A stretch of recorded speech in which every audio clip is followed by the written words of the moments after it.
So last weekend, my family decided to spice things up by hosting our very first potluck dinner. The idea seemed foolproof. Everyone brings a dish, we all get to try something new, and nobody has to do all the cooking.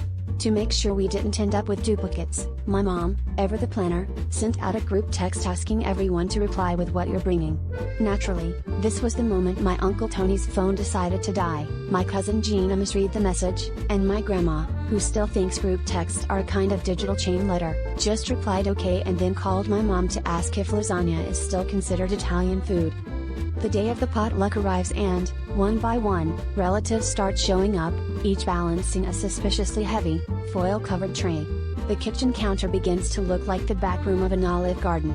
My aunt peeks under one tray and says, "Oh, lasagna. Good choice." Then she lifts the next lid. More lasagna? And the next. Lasagna? By the time Uncle Tony shows up, late, as always, we have 7 trays of lasagna lined up like contestants at a beauty pageant. He walks in with his own tray, winks, and says, "Bet nobody thought of lasagna." The only person who didn't bring lasagna was my cousin Olivia, who proudly announces, "I made vegan kale salad," and then spends the next 10 minutes explaining what nutritional yeast is to my grandpa.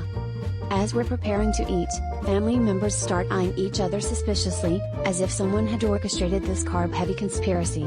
My dad, who's been on a diet for the past 3 years, looks at his plate and sighs, "Well, I guess this is my cheat year."